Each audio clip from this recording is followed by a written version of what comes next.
Je m'appelle Chloé, j'ai 28 ans. Pour la plupart des gens, je suis une conseillère financière à Lyon, quelqu'un de pragmatique, qui vit dans un monde de chiffres et de prévisions. Mais ça, c'est ce que mon métier exige. Au fond de moi, dans mon cœur, je ne suis pas faite de chiffres, mais d'huile de moteur, de chrome rutilant et du son rauque d'un V8 qui s'éveille.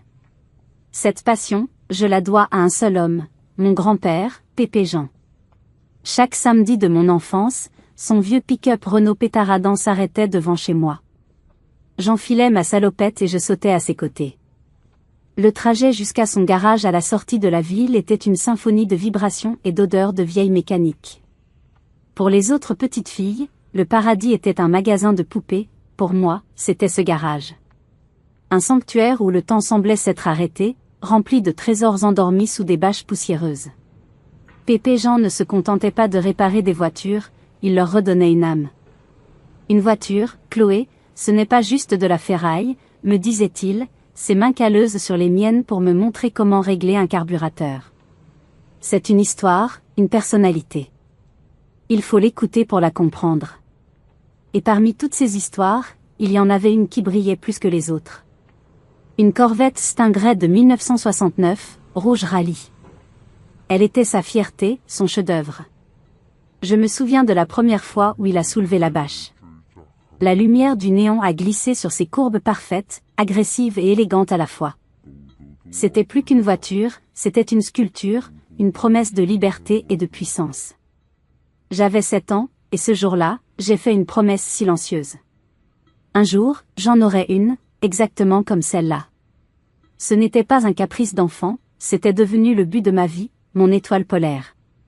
Pépé Jean est parti il y a quelques années, emportant avec lui les samedis magiques de mon enfance. Mais la promesse est restée. Après mes études, j'ai décroché ce poste exigeant dans la finance. Pendant que mes collègues parlaient de vacances aux Baléares ou du dernier sac à main à la mode, je parlais de taux d'intérêt et de plans d'épargne. Ma vie était une succession de journées de 12 heures, de repas frugaux et de sacrifices silencieux. 70 heures par semaine, pendant 5 ans. Chaque euro supplémentaire n'allait pas dans des vêtements ou des sorties, mais dans un compte bancaire que j'avais baptisé « Projet Corvette ». C'était ma discipline, mon obsession. Mes parents, Alain et Sylvie, n'ont jamais compris. Pour eux, ma passion était une anomalie, une lubie, pas très féminine. Ma mère soupirait chaque fois que je rentrais avec de la graisse sous les ongles. Pourquoi ne peux-tu pas t'intéresser à la décoration ou à la cuisine, comme toutes les jeunes femmes, disait-elle.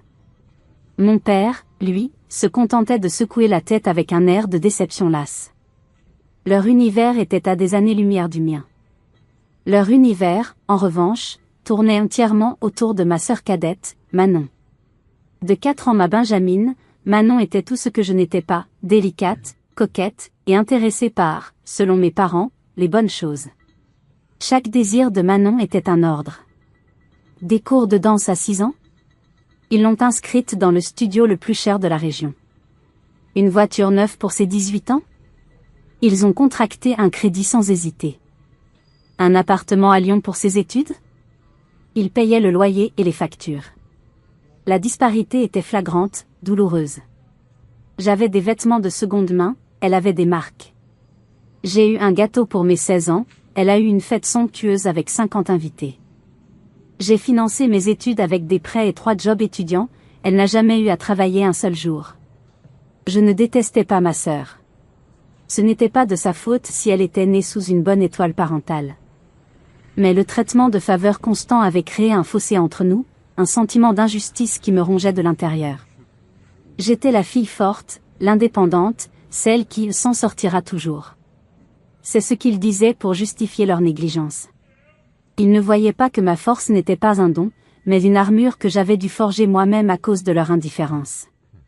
Et puis, il y a 6 mois, le jour est enfin arrivé. Après des recherches interminables, je l'ai trouvée. Une Corvette Stingray de 1969, rouge rallye, dans un état impeccable, chez un collectionneur en Alsace. Le prix, 85 000 €. Chaque centime de mes 5 années de sacrifice. Le jour où je l'ai ramenée à la maison, à Lyon, j'ai pleuré tout le long de l'autoroute. J'ai senti la présence de Pépé Jean à côté de moi, sur le siège passager. On l'a fait, Pépé, ai-je murmuré. Cette voiture n'était pas un luxe. C'était le symbole de mon indépendance, un hommage à l'homme qui avait cru en moi, et la preuve tangible que mes rêves, aussi fous soient-ils, étaient valides. Elle était mon sanctuaire, mon bien le plus précieux. Je n'aurais jamais pu imaginer que ce lien sacré avec mon passé serait la cible de la plus cruelle des trahisons, une trahison orchestrée par ce que j'appelais « famille ». La vie semblait enfin me sourire. Ma Corvette dormait en sécurité dans mon garage loué à Lyon, et je la sortais uniquement les week-ends ensoleillés pour des balades le long des routes de la région. Mon petit ami, Léo, partageait ma passion. Nous nous étions rencontrés dans un rassemblement de voitures anciennes, et il comprenait ce que cette voiture représentait. Il était le seul, en dehors de Pépé Jean, à voir au-delà du métal et de la peinture. Et puis, un mardi après-midi, mon téléphone a sonné. C'était ma directrice. Chloé, dans mon bureau, immédiatement. Mon cœur s'est mis à battre la chamade. On n'est jamais convoqué, immédiatement, pour de bonnes nouvelles. J'ai repensé à mes derniers dossiers, cherchant une erreur, une négligence. En entrant dans son bureau avec vue sur Fourvière, j'ai vu qu'elle avait un air inhabituellement sérieux. Chloé, a-t-elle commencé, comment est votre niveau de préparation pour une mission à haute responsabilité? J'ai froncé les sourcils, surprise. Je suis toujours prête, vous le savez. Elle a souri. Je le sais. Un de nos plus gros clients, un fonds d'investissement basé à Monaco, est en pleine restructuration. Ils ont besoin d'une équipe sur place pendant 3 semaines pour superviser l'audit. C'est un contrat crucial pour nous, et ils ont spécifiquement demandé quelqu'un de jeune, de dynamique, avec votre profil. J'ai pensé à vous pour diriger l'équipe. J'étais abasourdi. C'était l'opportunité d'une vie. Une promotion quasi assurée, une prime conséquente, et une reconnaissance professionnelle immense. C'était tout ce pourquoi j'avais travaillé si dur. J'acceptais, bien sûr, ai-je répondu, essayant de contenir mon excitation. Parfait, a-t-elle conclu. Vous partez vendredi. 3 semaines. C'était long. Ma première pensée n'a pas été pour les préparatifs du voyage ou la complexité de la mission. Ma première pensée a été pour ma Corvette. Mon quartier à Lyon avait connu une petite vague de cambriolage de garage récemment. L'idée de laisser mon bijou sans surveillance pendant 3 semaines me rendait physiquement malade. Après avoir envisagé toutes les options des gardiennages professionnels hors de prix, le garage d'amis pas assez sécurisé, une seule solution me semblait viable, bien qu'elle me laissait un goût amer dans la bouche, le garage de mes parents à Villefranche-sur-Saône. C'était un quartier pavillonnaire tranquille, avec un faible taux de criminalité. Et malgré notre relation compliquée, je me disais qu'il ne laisserait jamais rien arriver à un objet d'une telle valeur. Quelle idiote j'ai été. Le jeudi soir, j'ai donc fait la route. En arrivant, la Corvette brillait sous le soleil couchant. Mon père tondait la pelouse et s'est arrêté, admiratif. Elle est vraiment magnifique, a-t-il dit. Ton grand-père serait fier. C'était l'un des rares compliments qu'il m'ait jamais fait concernant ma passion, et cela m'a un peu réchauffé. J'ai expliqué la situation à mes parents. Ils ont immédiatement accepté. Bien sûr, ma chérie. Il y a plein de place dans le garage depuis que Manon a pris son appartement, a dit ma mère. Pendant le dîner, ma sœur nous a rejoints. Elle n'arrêtait pas de se plaindre de son travail, du stress, de son besoin désespéré de vacances. Toutes mes amies partent en Corse cet été, sur un yacht, a-t-elle soupiré de manière théâtrale. La vie est tellement injuste, je n'aurai jamais les moyens de faire ça. Ma mère la couvait du regard, pleine de compassion. On trouvera bien une solution, ma puce. Après le repas, alors que j'allais partir, Manon a demandé à voir la voiture. Nous sommes allés dans le garage. Elle tournait autour, l'air faussement admiratif. Elle tenait un verre de soda à la main. Et soudain, dans un geste prétendument maladroit, elle a trébuché et le contenu de son verre s'est renversé, éclaboussant le sol juste à côté de l'aile avant de la Corvette. Mon cœur a raté un battement. Heureusement, rien n'a touché la carrosserie. Oh, excuse-moi, je suis tellement gourde, a-t-elle dit en riant. Mais son regard disait autre chose. Puis, elle a ajouté, avec un clin d'œil qui se voulait humoristique, fais attention, Chloé. Une si belle voiture, ça peut vite disparaître. On pourrait la vendre pour une petite fortune et s'offrir des vacances de rêve. Elle riait, mais moi, je ne riais pas du tout. Ma mère, qui avait assisté à la scène, a juste souri. Ne sois pas si sérieuse, Chloé, elle plaisante. Mais ce n'était pas une plaisanterie. C'était un avertissement. Un ballon d'essai. En une seconde, toutes mes certitudes se sont effondrées. Le regard cupide de ma sœur, le sourire complice de ma mère, le silence passif de mon père. J'ai compris. Ils ne voyaient pas un héritage sentimental. Ils voyaient un chèque. Un tas de billets qui pourraient réaliser les caprices de leur fille préférée. C'est à ce moment-là que j'ai su que je ne pouvais pas leur faire confiance. J'ai appelé Léo, mon petit ami, et nous avons mis en place un plan audacieux, un plan qui allait tout changer. Le lendemain matin, avant de prendre la route pour l'aéroport, j'ai eu une conversation téléphonique avec Léo. Ma voix tremblait de rage et d'anxiété. Léo, je ne peux pas la laisser là-bas. Je ne peux pas. Le regard de Manon. C'était comme si elle la déshabillait du regard pour en estimer le prix. Léo, toujours calme et posé, a écouté attentivement. J'ai une idée, Chloé, a-t-il dit.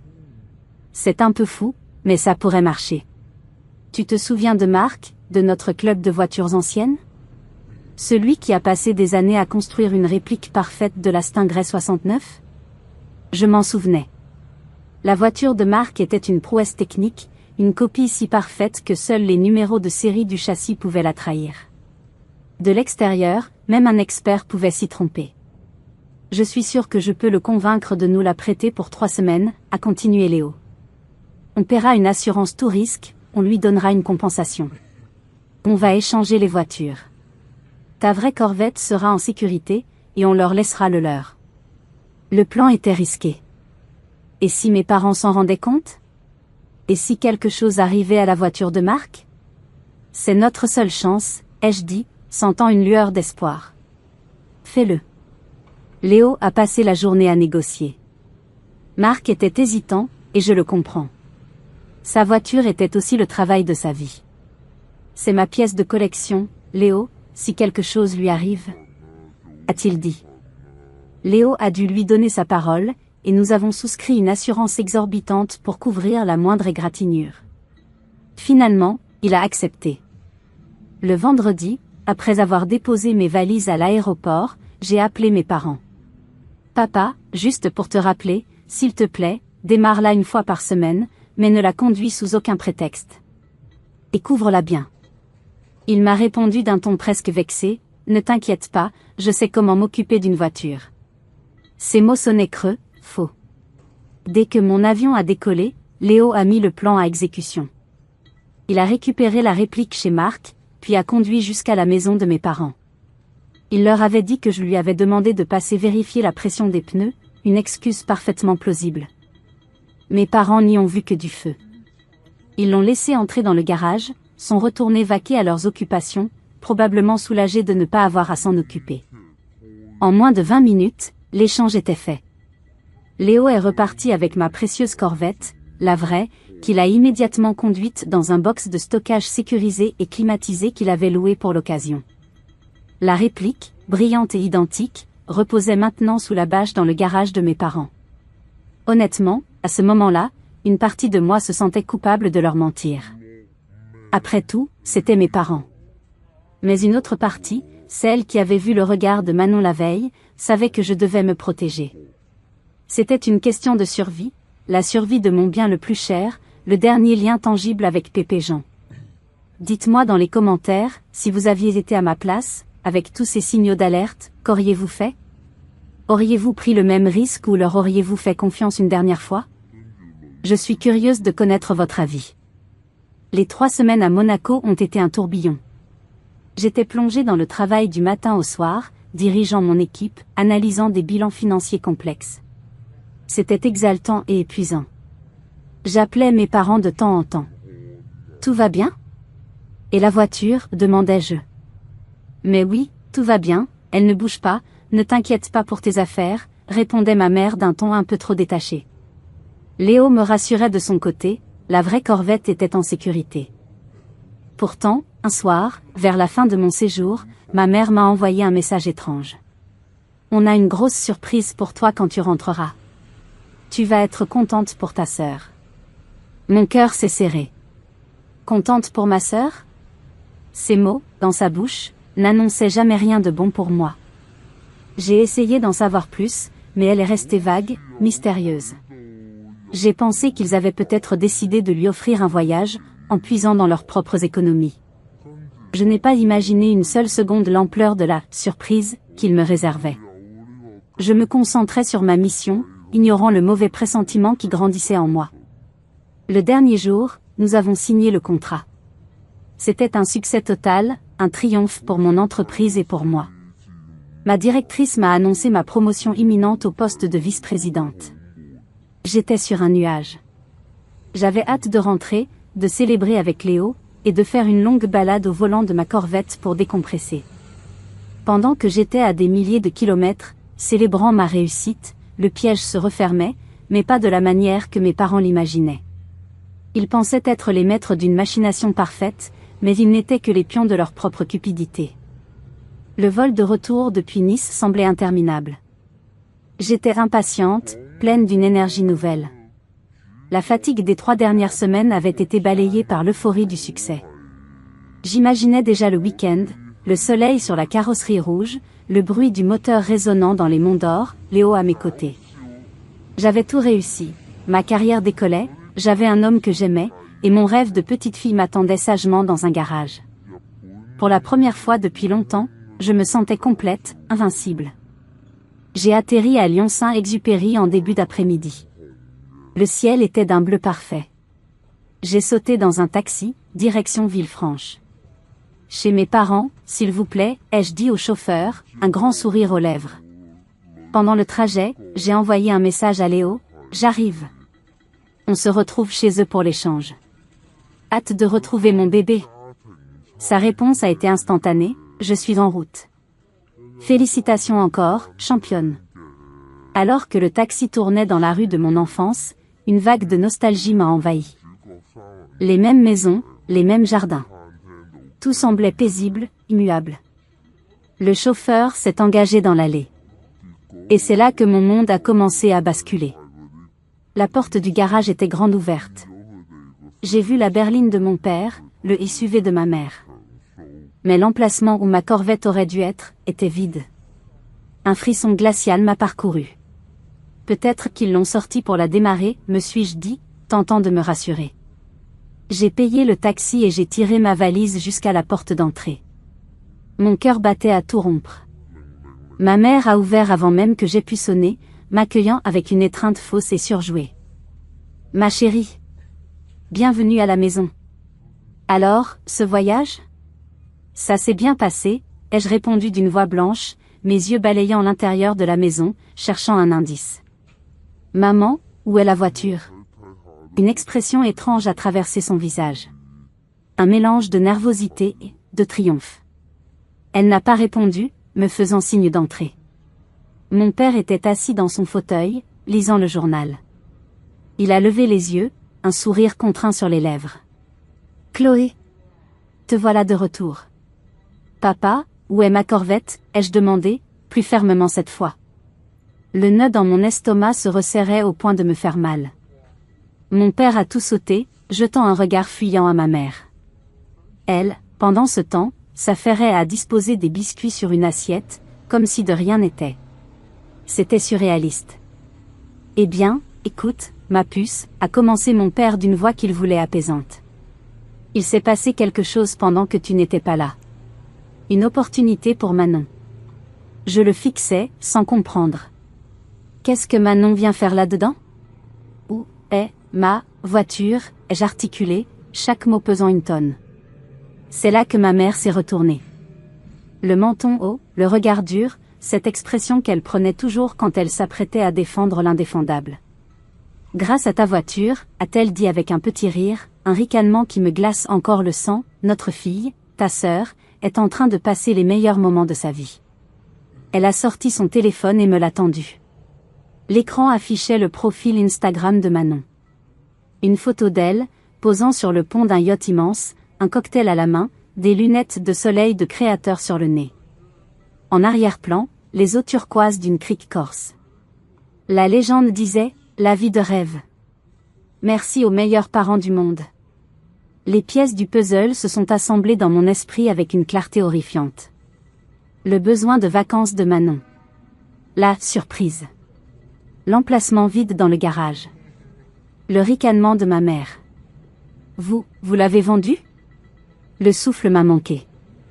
Les mots sont sortis comme un murmure étranglé. Allons, Chloé, sois raisonnable, a tenté mon père. Elle était si malheureuse, si stressée. Tous ses amis partaient. Ça l'aurait anéanti d'être laissée derrière. Alors vous avez vendu ma voiture, ai-je hurlé cette fois, la voix brisée par l'incrédulité. Tu gagnes bien ta vie, tu peux en acheter une autre, a rétorqué ma mère, dédaigneuse. Manon avait besoin de ça. C'était une occasion de rencontrer des gens importants, de développer son réseau. C'est un investissement pour son avenir. Le monde s'est écroulé sous mes pieds. Ils n'avaient pas seulement vendu ma voiture. Ils avaient vendu mon travail, mes sacrifices, mes rêves, le souvenir de mon grand-père. Pour un caprice.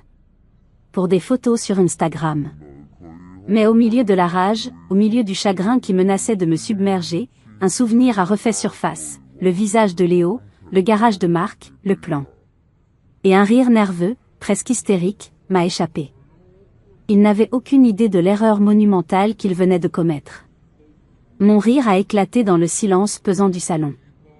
Ce n'était pas un rire de joie, mais un rire de pure incrédulité, un rire au bord de la folie. Un son qui évacuait toute la tension, toute la douleur accumulée. Je riais aux larmes, incapable de m'arrêter. Le visage de ma mère s'est tordu de confusion, puis d'agacement. Son ricanement triomphant avait disparu, remplacé par une incompréhension totale.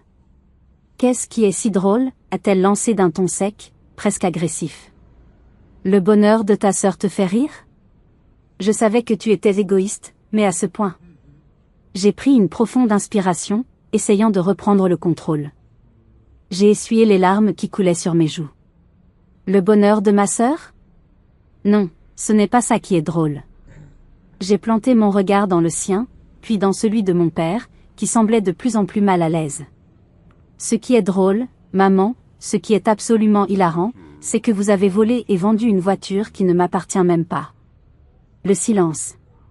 Un silence si total que j'aurais pu entendre une mouche voler. Mes parents m'ont regardé comme si j'avais perdu la raison. De quoi tu parles, a balbutié mon père. On t'a vu la garer ici. C'était bien ta voiture. C'est à ce moment-là que la sonnette a retenti. J'ai souri. C'est Léo. Je crois qu'il est temps de mettre tout le monde au courant. Je suis allée ouvrir. Léo était sur le pas de la porte, l'air inquiet. En voyant mon visage, il a tout de suite compris que le pire était arrivé. Ils l'ont fait, n'est-ce pas, a-t-il murmuré. J'ai hoché la tête. Fait quoi, a-t-il demandé. Vendu la voiture. Je l'ai fait entrer. Mes parents le regardaient, de plus en plus perdus. Maman, papa, vous vous souvenez de Léo, n'est-ce pas? Ils ont acquiescé, méfiants. Bien, ai-je continué, savourant chaque seconde de leur confusion. La voiture que vous avez si généreusement offerte à un inconnu pour financer les vacances de Manon, ce n'était pas ma Corvette Stingray de 1969. C'était une réplique. Une copie parfaite qui appartient à un ami de Léo, membre de notre club de voitures anciennes. J'ai détaillé le plan, l'échange secret, l'assurance exorbitante que nous avions dû prendre. J'ai expliqué que la voiture qu'ils avaient vendue pour 50 000 € en valait à peine 30 000. Et surtout, qu'elle appartenait à quelqu'un d'autre. Le sang a quitté le visage de mes parents. Ma mère s'est affalée sur une chaise, la main sur la bouche. Mon père était livide, ses yeux passant de moi à Léo, comme s'il cherchait une faille dans mon récit. Mais, elle était identique, a-t-il réussi à articuler. C'était le but, a dit Léo, sa voix froide et dure comme de l'acier. De l'extérieur, elles sont jumelles. Mais sous le capot, l'une est un trésor historique, une pièce de collection inestimable. L'autre est une excellente copie moderne. Et c'est cette copie que vous avez vendue. Illégalement. Oh mon Dieu, a gémi ma mère. Qu'est-ce qu'on a fait? Vous avez commis plusieurs crimes, ai-je dit, sans la moindre pitié. Vous avez vendu un bien qui ne vous appartenait pas. Vous avez falsifié ma signature sur l'acte de vente, n'est-ce pas? Car je suppose que vous avez dû signer quelque chose. Ils n'ont pas répondu, mais leur silence était un aveu. C'est ce qu'on appelle un vol qualifié, une escroquerie et un faux et usage de faux, a poursuivi Léo, implacable. En France, le vol d'un véhicule est passible de plusieurs années de prison. Ajoutez à cela l'escroquerie. La peine peut monter jusqu'à 15 ans. Ma mère a éclaté en sanglots. Des sanglots bruyants, théâtraux. Le genre de larmes qu'elle utilisait pour me faire culpabiliser quand j'étais enfant. Mais aujourd'hui, ça ne fonctionnait plus. Mon cœur était de pierre. Mais comment on pouvait savoir, a-t-elle pleuré. C'est toi qui nous as trompés. Je ne vous ai pas trompé, ai-je rétorqué, ma voix glaciale. Je me suis protégée. Je me suis protégée de ma propre famille. Et visiblement, j'ai eu raison. J'ai fait confiance à Léo parce que je savais, au fond de moi, que je ne pouvais pas vous faire confiance. La preuve. C'est à ce moment-là que mon téléphone s'est mis à sonner. Un numéro que je ne connaissais pas. J'ai décroché, mettant le haut-parleur. Allô, Madame Chloé Martin, a dit une voix d'homme, posée mais ferme. C'est moi-même. Ici Monsieur Dubois. J'ai récemment fait l'acquisition d'une Corvette Stingray auprès de vos parents. Je vous appelle car il y a un sérieux problème avec les papiers du véhicule. Le numéro de série ne correspond pas et le transfert de propriété est bloqué. Leur monde venait de basculer. Ils n'étaient plus les maîtres du jeu, mais des criminels pris au piège. Et l'acheteur, leur victime, était au téléphone, prêt à faire éclater la bombe qu'ils avaient eux-mêmes amorcée. Le silence dans la pièce était assourdissant, seulement brisé par la voix de Monsieur Dubois au téléphone et les sanglots étouffés de ma mère. J'ai vu la panique pure dans les yeux de mon père. Son assurance habituelle avait volé en éclats, laissant place à un homme âgé et terrifié. J'ai repris mon calme, agissant avec une froideur que je ne me connaissais pas. Monsieur Dubois, ai-je dit dans le combiné, je vous remercie de votre appel. Il semble en effet y avoir eu un énorme malentendu. Je suis en pleine discussion avec mes parents à ce sujet. Pourriez-vous m'accorder 1 heure? Je vous rappelle dès que j'ai éclairci la situation. Il a accepté, non sans une pointe d'impatience dans la voix, et j'ai raccroché. Je me suis tourné vers mes parents. C'était votre acheteur. Comme vous l'avez entendu, il a déjà des doutes. Nous avons très peu de temps avant qu'il ne décide d'aller voir la police. Chloé, s'il te plaît, a supplié mon père, sa voix n'étant plus qu'un murmure. Aide-nous. On ne peut pas aller en prison. On ne savait pas. L'ignorance n'est pas une excuse devant la loi, a coupé Léo. Et le fait que vous pensiez voler votre propre fille plutôt qu'un inconnu n'est pas vraiment une circonstance atténuante. La porte de ma rationalité, de ma pitié, s'était fermée. Tout ce que je ressentais, c'était le froid de la trahison. Vous vouliez aider Manon, n'est-ce pas? Vous avez agi par amour familial. Et bien maintenant, c'est à votre tour de réparer les torts que vous avez causés. Pas à moi, mais à la personne que vous avez réellement volée, l'ami de Léo. Pendant que Léo leur expliquait les détails techniques et les risques légaux, ma mère a fait ce qu'elle faisait de mieux quand elle était acculée, elle a cherché des alliés. J'ai vu son téléphone s'allumer, ses doigts tapant frénétiquement un message. Quelques minutes plus tard, mon propre téléphone a vibré. C'était un message de ma tante Isabelle, la sœur de ma mère. Ta mère m'a tout dit. Je n'arrive pas à croire que tu menaces tes propres parents de prison pour une voiture. Quelle honte! Après tout ce qu'ils ont fait pour toi. La rage est montée en moi, une vague écarlate. Avant que j'aie pu répondre, mon téléphone sonnait. Tante Isabelle. J'ai décroché. Chloé, a-t-elle commencé sans préambule. Qu'est-ce que j'apprends? Tu fais un drame pareil pour un tas de ferraille? Tes parents ont voulu aider ta sœur qui est fragile et en pleine dépression, et toi, avec tout ton argent, tu veux les envoyer derrière les barreaux? Mais quel genre de fille es-tu? Sa voix était stridente, accusatrice. Elle ne savait rien de la situation, rien de la réplique, rien des sacrifices que j'avais faits. Elle ne voyait que la version de ma mère, la pauvre Manon fragile, et la méchante Chloé égoïste. Tante Isabelle, ai-je répondu d'une voix que je forçais à rester calme, avec tout le respect que je te dois, tu ne connais pas toute l'histoire. Ils n'ont pas vendu ma voiture. Ils ont vendu la voiture d'un inconnu. C'est du vol. Et Manon n'est pas en dépression, elle est en train de siroter des cocktails sur un yacht payé avec de l'argent volé. La famille, c'est la famille, a-t-elle crié. On se soutient. Tu as toujours été trop dure, trop indépendante. Ça ne t'aurait pas tué de laisser ça à ta sœur. J'ai raccroché. Je tremblais de colère. Ils étaient déjà en train de monter la famille contre moi, de me peindre comme le monstre de l'histoire. Submergée, j'ai cherché un soutien, une ancre. J'ai appelé mon grand-oncle, le frère de Pépé Jean. Il avait toujours été juste et bon avec moi. Je lui ai tout expliqué, ma voix se brisant parfois. À l'autre bout du fil, il y a eu un long silence. Puis, il a dit, d'une voix grave et pleine de colère contenue, « Ils ont fait quoi ? Mon Dieu ! Chloé, ce qu'ils ont fait est impardonnable. Pépé Jean serait dévasté. Ne laisse personne te faire croire que tu es en tort. Le droit et la morale sont de ton côté. Tu as tout mon soutien. » Ces mots ont été un baume sur mon cœur blessé. Ils m'ont donné la force de continuer. La bataille ne faisait que commencer, et elle ne se jouerait pas seulement avec l'acheteur ou la justice, mais au cœur même de notre famille, désormais fracturée. Je suis retournée dans le salon, le visage dur. Léo était en train de faire la liste de ce dont nous avions besoin, les coordonnées de l'acheteur, une copie de l'acte de vente frauduleux. Mes parents, vaincus, s'exécutaient en silence. Le jeu avait changé de règles. Et maintenant, c'est moi qui les fixais. Le lendemain, l'air était lourd d'une tension palpable. Mes parents avaient passé la nuit à chercher les papiers, leurs visages tirés et cernés trahissant une nuit sans sommeil.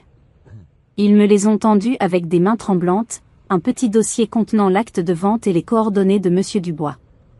En examinant les documents avec Léo, la situation s'est avérée encore pire que prévu. Ils avaient non seulement imité ma signature, mais aussi inventé un numéro de série de véhicule, probablement en relevant un au hasard sur Internet. C'était un travail d'amateur, une fraude si grossière qu'elle en devenait pathétique. C'est un désastre, a murmuré Léo. Ces documents sont des faux flagrants. N'importe quelle préfecture s'en serait rendu compte. On ne connaît rien à tout ça, nous, s'est défendu ma mère. On voulait juste que la vente se fasse vite, avant que tu ne rentres. Sa phrase, suspendue dans l'air, était un aveu terrible. Ils avaient délibérément agi dans mon dos, en espérant me mettre devant le fait accompli. Il n'y avait pas de temps à perdre. J'ai pris le téléphone et j'ai rappelé Monsieur Dubois. D'une voix professionnelle, je lui ai expliqué qu'il y avait eu une grave erreur familiale et que je souhaitais le rencontrer en personne, avec mon compagnon, pour tout clarifier et lui proposer une solution. Il s'est montré méfiant, mais a accepté un rendez-vous le jour même dans un café à mi-chemin, près de Dijon. Le trajet en voiture avec Léo s'est fait en silence. J'étais épuisée, vidée. J'avais l'impression de vivre un cauchemar. Nous nous sommes assis à une table du café, attendant. Monsieur Dubois est arrivé à l'heure. C'était un homme d'une 60aine d'années, élégant, avec un regard perçant de connaisseur. Il n'était clairement pas du genre à se laisser berner. Je lui ai raconté toute l'histoire, sans rien omettre. La passion héritée de mon grand-père, les sacrifices, la trahison de mes parents, le plan de l'échange de voitures. Je lui ai montré les photos de ma vraie Corvette, et les papiers en règle. Plus je parlais, plus son visage se durcissait. Quand j'ai eu fini, il est resté silencieux pendant un long moment, tapotant la table avec ses doigts. Puis, il a parlé, sa voix était calme, mais glaciale. Madame, si je comprends bien, non seulement j'ai acheté une voiture qui n'est pas celle que je pensais, mais en plus, j'ai acheté une voiture volée, avec des documents falsifiés. Je suis actuellement en possession d'un bien acquis frauduleusement. Savez-vous ce que cela signifie ? Cela signifie que je suis, à mon insu, complice d'un délit. Mon sang s'est glacé. Je n'avais pas envisagé les choses sous cet angle. Mon intention, a-t-il continué, était d'appeler la gendarmerie ce matin. Mon avocat me l'a fortement conseillé. Une plainte pour escroquerie, vol et recel. Cela aurait des conséquences désastreuses pour vos parents, mais aussi pour vous et votre ami, car vous seriez tous impliqués dans cette affaire sordide. Léo a pris la parole. Monsieur Dubois, nous comprenons parfaitement votre colère. C'est pourquoi nous sommes ici. Nous voulons réparer cette erreur de la manière la plus propre et la plus rapide possible. Nous sommes prêts à vous rembourser intégralement les 50 000 € que vous avez versés. Immédiatement. Monsieur Dubois a eu un petit rire sans joie. Immédiatement? Et le temps que j'ai perdu? Les frais d'assurance que j'ai déjà engagés? Le risque que j'ai pris pour ma réputation? Je suis un collectionneur connu. Si cette histoire s'ébruite, je passe pour un amateur qui achète des voitures volées. C'est inacceptable. La situation nous échappait. Il avait le pouvoir de détruire ma famille. C'est là que Léo a joué sa dernière carte. Monsieur, je suis membre du club des belles anciennes de la région. Je connais votre nom, et je sais que votre réputation est impeccable. C'est justement pour la préserver que nous devons régler ça entre nous. Si cela va à la police, les journaux locaux pourraient s'en emparer. Scandale dans le monde des collectionneurs. Est-ce vraiment ce que vous voulez? Léo a ensuite appelé le président de notre club, un homme très respecté que Monsieur Dubois connaissait personnellement. L'appel a duré 10 minutes. 10 longues minutes pendant lesquelles mon avenir et celui de mes parents étaient en jeu. Quand Léo a raccroché, l'atmosphère avait légèrement changé. Monsieur Dubois semblait moins hostile. D'accord, a-t-il dit. Je veux bien éviter un scandale public. Mais cela a un prix. Je veux mes 50 000 € d'ici 48 heures. Et je veux une compensation de 7 500 € pour le préjudice subi, le risque encouru et le temps perdu. C'est non négociable. Dès que l'argent sera sur mon compte, je vous rends la voiture. Sinon, je dépose plainte.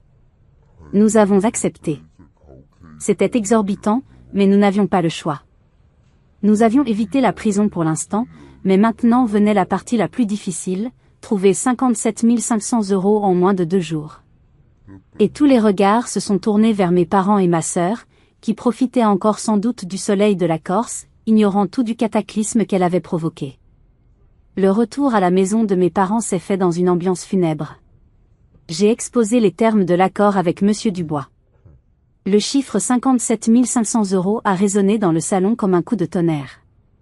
57 500, a répété ma mère, le visage décomposé. Mais, où veux-tu qu'on trouve une telle somme? C'est impossible. Impossible n'est pas une option, ai-je répondu froidement. L'autre option, c'est la prison. Vous avez 48 heures pour trouver cet argent. Vendez vos placements, faites un prêt sur la maison, demandez à vos amis. Je m'en fiche. Ce n'est plus mon problème. Vous avez créé ce désastre, à vous de le nettoyer. Mon père, blême, a secoué la tête. Nous n'avons pas autant de liquidités. Et avec la rénovation de la cuisine, le prêt sur la maison ne couvrira jamais tout. C'est là que j'ai sorti mon téléphone. J'ai cherché le numéro de Manon. Qu'est-ce que tu fais? A demandé ma mère, paniquée. Je fais ce que vous auriez dû faire depuis des années, ai-je dit. Je la mets face à ses responsabilités. J'ai appelé Manon. Elle a décroché, sa voix enjouée, avec un fond de musique et de rire. Allô, Chloé? C'est bizarre que tu m'appelles. Tout va bien? Non, Manon, rien ne va, ai-je dit, ma voix tranchante comme une lame. Ta croisière de luxe est terminée. Je veux que tu sois dans le premier avion pour Lyon demain matin. Quoi? Mais tu es folle. La croisière se termine dans une semaine. Je ne peux pas partir comme ça. Tu vas partir.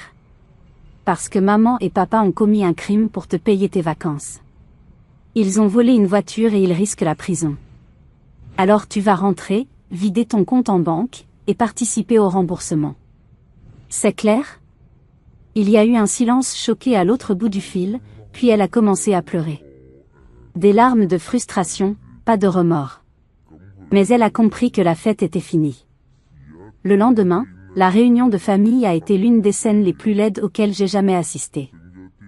Manon, les yeux bouffis, alternait entre crise de larmes et crise de colère. Ce n'est pas juste. Je ne leur ai pas demandé de vendre une voiture. Pourquoi c'est à moi de payer? Tu n'as pas demandé, non, ai-je rétorqué. Tu as pleurniché, tu t'es plainte, tu as manipulé nos parents en leur faisant croire que tu étais au bord de la dépression si tu n'avais pas tes vacances de princesse. Tu as 24 ans. Il est temps d'assumer les conséquences de tes caprices. Vous savez, voir le visage de ma mère quand j'ai mentionné qu'elle devrait vendre ses bijoux de famille, ce qu'elle avait hérité de sa propre mère et qu'elle exhibait à chaque occasion, ou celui de ma sœur quand elle a réalisé que ces 10 000 € d'économie allaient disparaître, ce n'était pas de la joie que je ressentais. C'était une triste justice. C'était le prix à payer pour avoir brisé une confiance sacrée, pour avoir bafoué des années de mon travail. Après des heures de cris, de larmes et d'accusations, un plan a été élaboré. Mes parents contracteraient le prêt maximum sur leur maison, 40 000 €. Manon transférerait ses 10 000 € d'économie. Ma mère vendrait sa collection de bijoux. Un joaillier contacté en urgence en a estimé la valeur à environ 8 000 €, juste assez pour compléter la somme. Et enfin, ma condition, non négociable, supervisée par Léo, ils devraient tous les trois mon père, ma mère et Manon co-signer une lettre d'excuse officielle et notariée. Une lettre dans laquelle ils reconnaîtraient leur tort, le vol, la manipulation, et s'engageraient par écrit à ne plus jamais, sous aucun prétexte, prendre une décision concernant mes biens ou ma vie. Ils ont protesté contre la lettre. C'est humiliant, a dit ma mère. Pas aussi humiliant qu'un casier judiciaire, a répondu Léo. Ils ont cédé. La course contre la montre a commencé. Mon père a passé la journée à la banque. Ma mère est allée, le cœur lourd, chez le joaillier. Manon a fait le virement, le visage fermé. En 36 heures, les 57 500 € étaient réunis sur un compte. J'ai fait le transfert à Monsieur Dubois. Il a confirmé la réception et nous a donné l'adresse où nous pourrions récupérer la voiture. L'argent pouvait peut-être être remboursé, mais la confiance, elle, était en 1000 morceaux. La thérapie de famille que nous avons entamée la semaine suivante, sur l'insistance de Léo et de mon grand-oncle, a été la plus explosive de notre vie, révélant des décennies de dysfonctionnement et de favoritisme. Un mois plus tard, la crise immédiate était passée. L'argent avait été remboursé, la voiture de l'ami de Léo avait été récupérée, heureusement sans une égratignure. La plainte de Monsieur Dubois avait été évitée. La tempête était passée, mais elle laissait derrière elle un paysage de désolation émotionnelle. Nos relations familiales étaient en ruine. Sur les conseils de mon grand-oncle, nous avions commencé une thérapie familiale. La première séance fut un désastre. Manon m'accusait d'avoir ruiné sa vie, ma mère se posait en victime, et mon père restait muré dans son silence habituel. J'ai failli tout abandonner. C'est le thérapeute qui nous a convaincus de persévérer. Ces dynamiques, a-t-il dit, ne se sont pas construites en un jour. Il faudra du temps pour les déconstruire. Un soir, mes parents m'ont invité à dîner. Seul. Sans Manon, sans Léo. J'y suis allée à contre-cœur, me préparant à un autre round d'accusations ou de justifications. Mais l'atmosphère était différente. Pesante, mais différente. Nous avons mangé en silence pendant un long moment. Puis, mon père, qui ne m'avait jamais vraiment parlé de mes passions, a pris la parole. Sa voix était basse, presque timide. J'ai regardé des documentaires sur les voitures anciennes, a-t-il commencé. Pour essayer de comprendre ce que ton grand-père t'a transmis. Je suis désolée de n'avoir jamais montré d'intérêt avant. Je pensais que c'était juste un hobby. Je n'avais pas compris que c'était une partie de toi. J'étais tellement surprise que je n'ai pas su quoi répondre. C'était la première fois de ma vie qu'il essayait de pénétrer mon monde. Ce n'était pas grand-chose, mais c'était un début. Ensuite, ce fut le tour de ma mère. Elle n'a pas pleuré cette fois. Son visage était grave. Le thérapeute m'a fait réaliser beaucoup de choses, a-t-elle dit. J'ai toujours pensé que je vous aimais de la même manière. Mais je me trompais. Je t'ai toujours vue comme la forte. Alors je te laissais te débrouiller, je ne m'inquiétais pas pour toi. Et j'ai couvé Manon, j'ai voulu la protéger de tout. En faisant ça, je ne vous ai rendu service à aucune des deux. Je t'ai privé de mon soutien, et je l'ai privée de la chance de devenir forte par elle-même. Ce que nous avons fait avec la voiture, c'était l'aboutissement de 20 ans d'erreur. Je ne te demande pas de nous pardonner maintenant. Je te demande juste si, un jour, tu penses que ce sera possible. Son discours était sincère. Pour la première fois, elle ne se justifiait pas. Elle expliquait.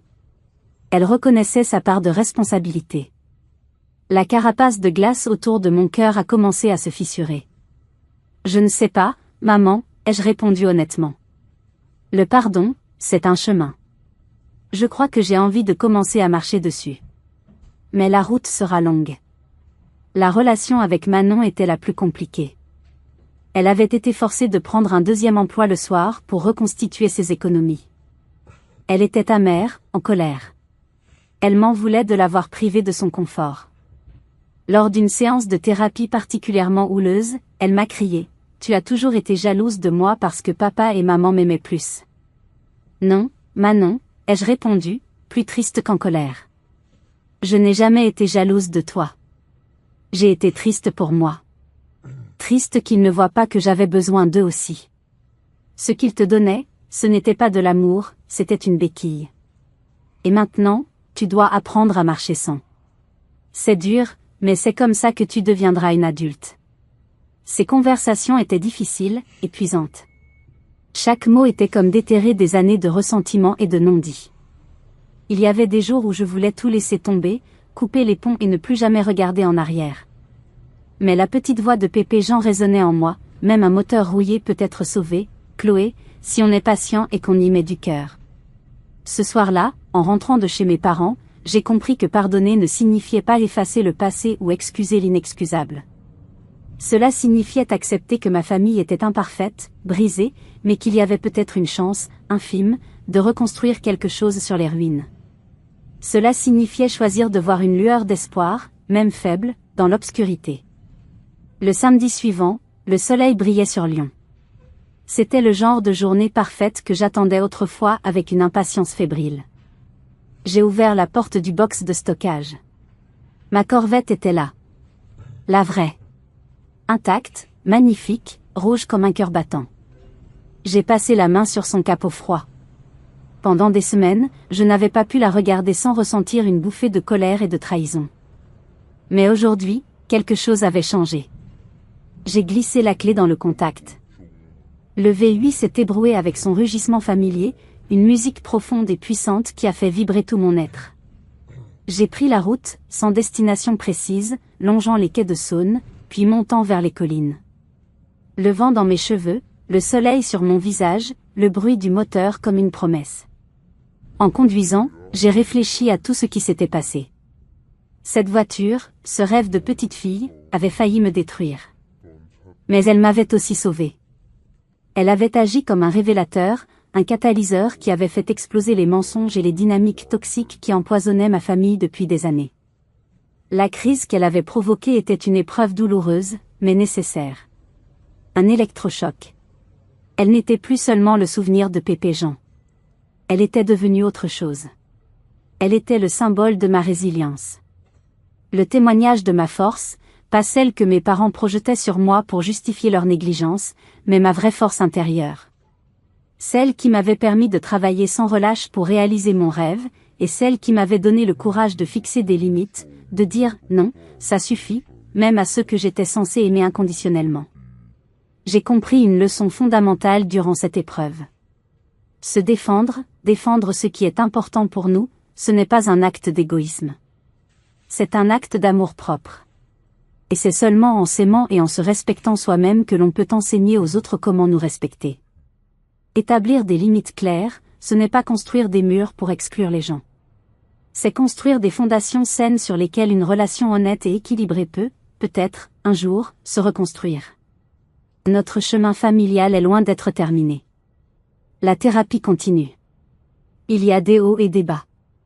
Parfois, les vieilles habitudes reviennent, une remarque déplacée de ma mère, une plainte de Manon. Mais maintenant, les choses sont dites. Les abcès sont crevés.